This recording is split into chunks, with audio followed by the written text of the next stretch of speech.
Magandang araw po mga kalangis. So meron no tayo rito isang repair van na taga Bulacan. So ito yung kanilang driver. Bossing, ano ba problema ng inyong truck? Ito, yan yung kanyang driver. Boss, ito. Palyado po. Parang low power ng... Ano ang unang ginawa ho dyan, kuyang? Pinalitan ng injector. Injector? So, titingnan natin mga kalangis. Papaanda rin natin. Anong pangalan nila, kuyang? Joel Dan, Gabioso. Santa Maria, Bulacan. Santa Maria. Ito, tayo nakakamera. Willing ka lang ba na makita sa camera? Opo. Ang kanyang kasama ay si Bossing. Ito yung... Si Mark. Ayan, mag-partner sila. Ayan, silang Mark dalawa. Garcia. From Bulacan. So, paano nyo, Bossing, nalaman dito sa akin? May nag-recommend na lang sa amin ng tiga Valenzuela na kasama namin sa CDO. Ayun. So, shout na pala kay Wendell. Thank you. Ayan. Nakarating kami rin eh. Ayun. Maraming salamat. At shout out sa lahat ng kapwa ko kalangis. At doon sa aking latero na si Jimboy at si Chris. Shout out sa inyo sa gumawa ng aking drop side. At sa aking mga bossing dyan, shout out sa inyo lahat. So mga kalangis, titingnan natin, papaanda rin natin bago natin ito-trouble yung kanyang problema. So boss, pasuyo, pakipaandar ho.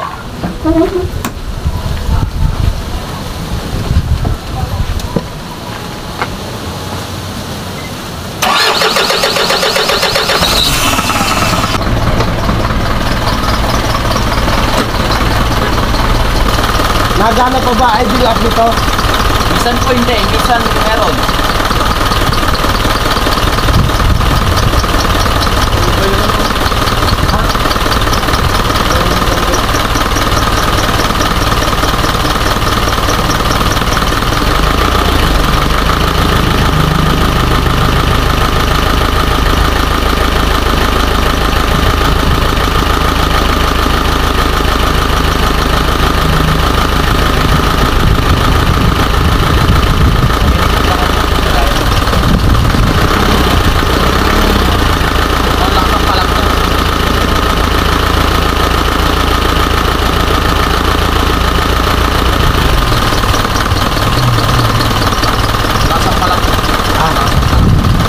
Arkin mo nga dahan-dahan.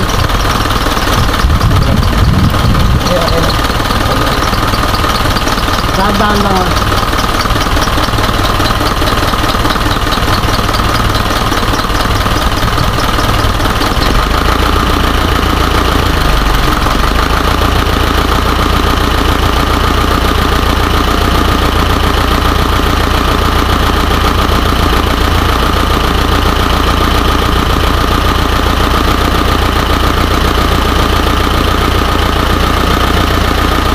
So ayan mga kalangis, may palyo siya, so hanapin natin. Bali, ano sabi nyo, nagpalit na raw po sila ng injector. Ilan ang pinalitan nyo, boss? Salak po, isang dulo lang. So ayun, ay talagang maglo-low power to kasi unang-una halos tatlong piston lang, ay tatlong injector lang ang gumagana, pero napaltan na ho nila kung alin ang may problema, kung alin injector, nakapagpalit na ho sila. Pero titingnan pa rin natin mga kalangis yung kanilang idinudulog. So mas mahirap po ang mag-trouble kumpara sa mag-overhaul ng makina. Kaya tara mga kalangis. So dinala ng ng taga Bulacan. Yun nga, palyado po, tapos low power. So ang sabi nila ay yun nga, nagpalit na raw ng injector yung gumawa, dahil yun daw po ang sinabi. Pero base sa akin mga kalangis, hindi ho agad natin dapat pagdudahan ng injector. So ang gagawin ho natin, bakit nagkakaroon ng palyo? Siyempre, una muna natin titingnan ang sakit ng common rail. So hindi pa ho nababaklas to, baka nagkaroon ho ng umido. Siyempre ho, pag kinulang ho ng supply ng diesel to, ang mangyayari dyan, magkakaroon ho talaga siya ng palyo. So bubugahan lang natin ng contact cleaner. Susubukan natin kung mawawala ang palyo o hindi. Kung hindi ho siya mawawala, doon ko na ho siya ito-trouble kung ano ang problema niya talaga, bakit siya may palyo.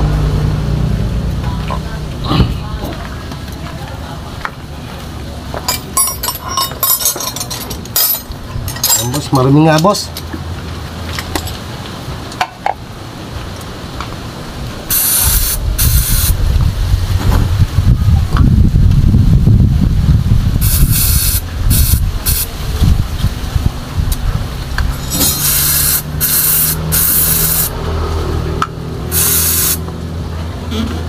So, yung kanyang suction valve, so wala namang problema yun eh. So, ang pupuntahan lang mo natin kung saan talaga nagmumula. Doon lang mo tayo gagalaw. So, hindi ho agad natin kailangan humatol porke palyado na ho, papalit na ho tayo ng injector. So, tingnan muna natin sa panlabas bago ho tayo pumasok sa loob. Ano po? Papatiyin lang ho natin ng konti yung kanyang contact cleaner. Ay, pengen konting basahan. Malinis. Subukan natin paandarin, paki-start po.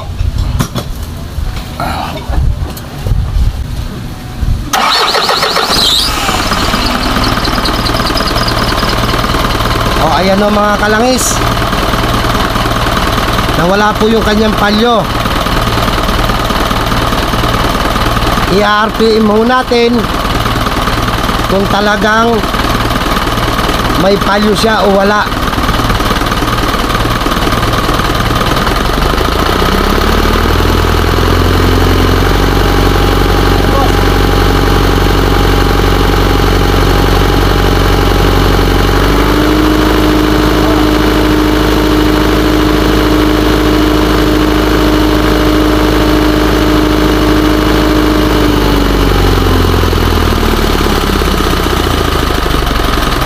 Ayan o mga kalangis, kanina ho, pag in-RPM natin ay yumayanig ang makina.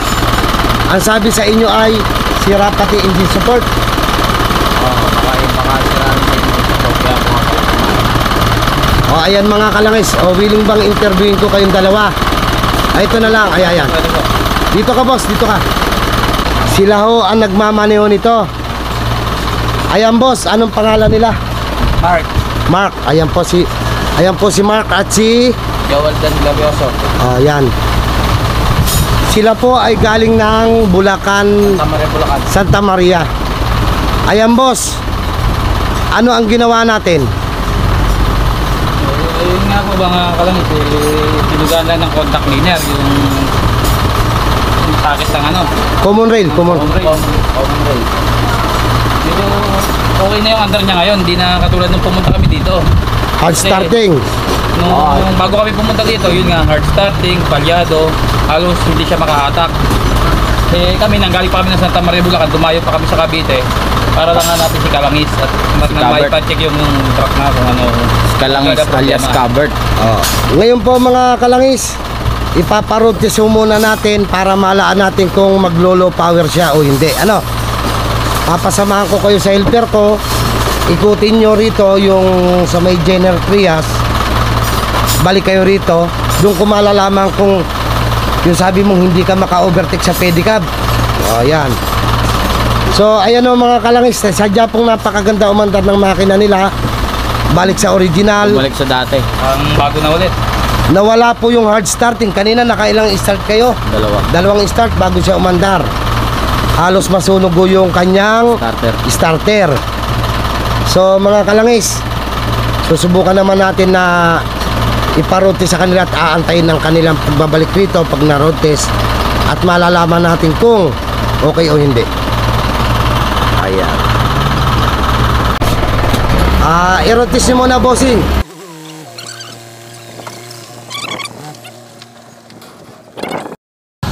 So, ayan na mga kalangis.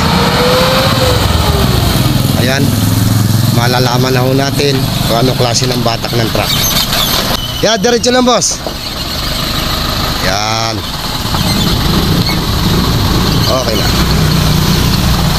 Boss, anong balita po sa ating ano? Okay na po yan. Okay naman. Ano, Bumalik na sa bago. Bumalik na sa dati. ayan. Ano balita boss? Okay na boss. Sulit ang punta namin ng Cavite.